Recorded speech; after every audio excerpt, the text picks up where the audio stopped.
আসসালামু আলাইকুম। Recipe by beauty চ্যানেলে আপনাদেরকে স্বাগত জানাই। আজ আপনাদের সঙ্গে শেয়ার করব প্রেসার কুকারে বাঁধাকপি, আলু, টমেটো আর ডিম দিয়ে একেবারে নতুন একটি রেসিপি। এই রেসিপিটা একবার খেলে কিন্তু আপনারা এর স্বাদ কখনোই ভুলতে পারবেন না। তো অবশ্যই স্কিপ না করে পুরো রেসিপিটা দেখে নেবেন। আশা করছি আপনাদেরকে খুবই ভালো লাগবে। তো চলুন রেসিপিটি শুরু করি। এখানে দেখুন গ্যাসে একটা প্রেসার কুকার দিয়ে দিলাম। এবার এখানে দিয়ে দিলাম 1 কাপ পরিমাণে পানি আর দিয়ে দিচ্ছি হাফ চা চামচ লবণ। এবার আমি লবণটা একটু মিশিয়ে নিচ্ছি। এবার এখানে মিডিয়াম সাইজের একটা বাঁধাকপি 4 টুকরো করে কেটে নিয়েছি। খুব বেশি বড় না, আপনারা হয়তো দেখে বুঝতে পারছেন। এবার এখানে দিয়ে দিচ্ছি দুটো আলু। তো এখানে বড় সাইজের দুটো আলু 4 টুকরো করে কেটে নিয়েছি। দিয়ে দিলাম দুটো টমেটো, একটা বড় সাইজের পেঁয়াজ আর 1 টুকরো দিয়ে দিলাম আদা আর এখানে দিয়ে দিলাম একটা গোটা রসুন।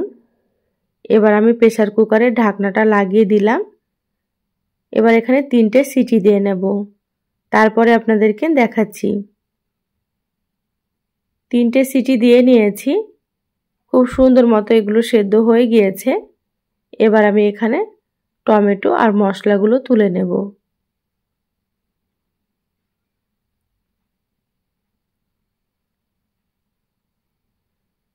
এখানে দেখুন আমি মিক্সার জারে তুলে নিয়েছি। এগুলোকে ঠান্ডা করে বেটে নেব। আপনারা চাইলে শিলনোড়াতেও বেটে নিতে পারেন। এবার আমি আলু আর বাঁধাকপিগুলো তুলে নেব। এই রেসিপিটির জন্য এভাবে করে অবশ্যই সেদ্ধ করে নেবেন, তাহলে খেতে অনেক বেশি সুন্দর হবে। তো যারা ভিডিওটি ইউটিউব থেকে নতুন দেখছেন, প্লিজ চ্যানেলটা সাবস্ক্রাইব করে চ্যানেলের সাথেই থাকবেন। যারা ফেসবুক পেজ থেকে ভিডিওটি দেখছেন, একটা লাইক দিয়ে পেজটা ফলো করে রাখবেন পরবর্তী ভিডিও নোটিফিকেশন পাওয়ার জন্য। বাঁধাকপি আর আলুগুলো তুলে নিয়েছি, এই পানিটা রেখে দেব, পরে লাগবে। এবার এখানে দেখুন একটা বোর্ড নিয়েছি। এবার আমি বাঁধাকপিগুলো এইভাবে ছোট ছোট করে কেটে নিচ্ছি। আমার চ্যানেলে আরও অনেক রেসিপি আছে, চাইলে আপনারা রেসিপিগুলো দেখে নিতে পারেন। আমি সবসময় আপনাদেরকে ঘরে থাকা উপকরণ দিয়ে রেসিপিগুলো দেখানোর চেষ্টা করি, খেতে খুবই ভালো হয়। তো অবশ্যই আপনারা একবার রান্না করে খেয়ে আমাকে কমেন্ট করে জানাবেন আপনাদেরকে কেমন লেগেছে। দেখুন সম্পূর্ণ বাঁধাকপিগুলো আমি কেটে নিলাম। এবার একটা মিক্সিং বোলে তুলে নিচ্ছি। বাঁধাকপিগুলো সাইডে রেখে দিলাম। এবার আমি আলুগুলো এইভাবে হাত দিয়ে একটু ভেঙে নিচ্ছি। পুরোপুরি ম্যাশ করব না, এইভাবে করে ভেঙে নিতে হবে আলুগুলো, তাহলে রেসিপিটা খুবই ভালো হবে। আলুগুলো আমি সাইডে রেখে দিচ্ছি। গ্যাস অন করে কড়াই দিয়ে দিলাম। এবার আমি দিয়ে দিচ্ছি এখানে 1 চামচ সরষের তেল। তো এখানে আমি সরষের তেল দিয়ে দিলাম, আপনারা চাইলে কিন্তু সাদা তেল দিতে পারেন। তেলটা খুব ভালোভাবে গরম করে নিলাম। এবার আমি এখানে একটা ডিম দিয়ে দিলাম। ডিমটা আমি আগে থেকে বাটিতে ভেঙে নিয়েছি।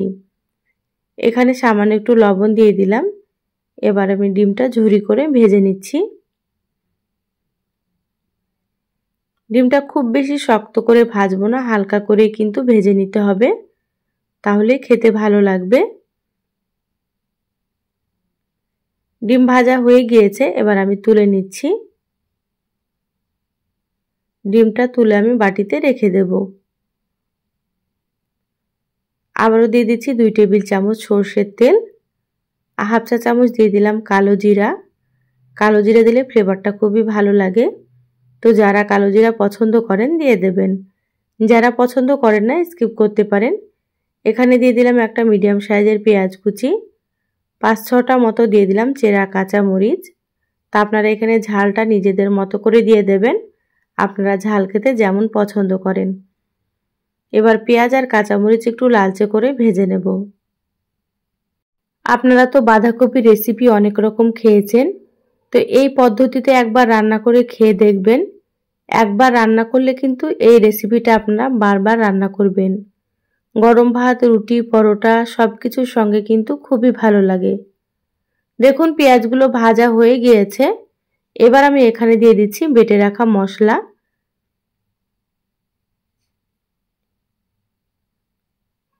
এখানে দিয়ে দিলাম হাফ চা চামচ হলুদ গুঁড়ো। এবার আমি মশলাটা একটু ভেজে নেব। এইভাবে 2 থেকে 3 মিনিট মতো ভেজে নিতে হবে। গ্যাসের আঁচ মিডিয়ামে রেখে ভেজে নিচ্ছি। দেখুন মশলা আমি 3 মিনিট মতো ভেজে নিয়েছি। এবার এখানে দিয়ে দিচ্ছি স্বাদ মতো লবণ।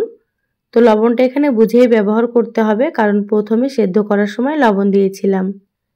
দিয়ে দিলাম হাফ চা চামচ জিরা গুঁড়ো, হাফ চা চামচ দিয়ে দিলাম ধনিয়া গুঁড়ো, এখানে হাফ চা চামচের থেকে একটু বেশি দিয়ে দিলাম কাশ্মীরি মরিচের গুঁড়ো। কাশ্মীরি মরিচের গুঁড়োটা আমি কালারের জন্য দিয়ে দিলাম, আপনারা চাইলে কিন্তু স্কিপ করতে পারেন। মশলার বাটিটা ধুয়ে একটু পানি দিয়ে দিলাম। এবার নেড়েচেড়ে মিডিয়াম আঁচে মশলা খুব ভালোভাবে কষিয়ে নেব। মশলাটা একটু সময় নিয়ে কষাতে হবে, তাহলে কিন্তু রান্নাটা খেতে অনেক বেশি ভালো লাগবে। দেখুন মশলা খুব ভালোভাবে কষিয়ে নিয়েছি, মশলা থেকে তেল ছেড়ে দিয়েছে। এবার আমি এখানে বাঁধাকপিগুলো দিয়ে দিলাম। গ্যাসের আঁচ মিডিয়ামে রেখে বাঁধাকপিগুলো খুব ভালোভাবে মশলার সাথে একটু কষিয়ে নেব। এইভাবে 4 থেকে 5 মিনিট মতো খুব ভালোভাবে কষিয়ে নিতে হবে।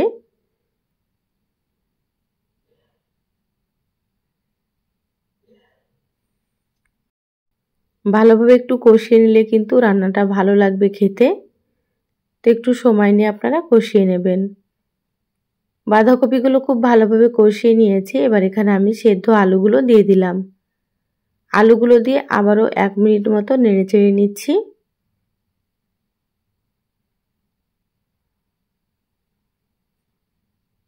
এবার আমি এখানে দিয়ে দিচ্ছি ভেজে রাখা ডিম। ডিমগুলো দিয়ে আবারও খুব ভালোভাবে একটু নেড়েচেড়ে মিশিয়ে নেব।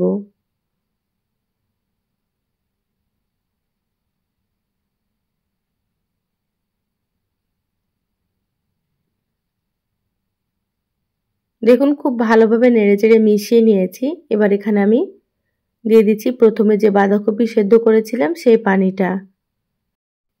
খুব ভালোভাবে নেড়েচেড়ে মিশিয়ে নেব। এখানে খুব বেশি পানি দেওয়া যাবে না, কারণ বাঁধাকপি আলু খুব ভালো মতো সেদ্ধ করা আছে। তো প্রথমে যে পানিটা দিয়ে সেদ্ধ করেছি সেই পানিটা এখানে দিয়ে দিলাম। ঢাকা দিয়ে 5 মিনিট রান্না করে নেব। দেখুন 5 মিনিট রান্না করে নিয়েছি, খুব ভালোভাবে আবারও নেড়েচেড়ে নিচ্ছি। এখানে অনেকটাই পানি আছে। এবার ঢাকা ছাড়াই আমি গ্যাসের আঁচ বাড়িয়ে একটু শুকনো করে নিচ্ছি। পানি থাকলে খেতে ভালো লাগবে না, একটু শুকনো করে রান্না করে নিতে হবে।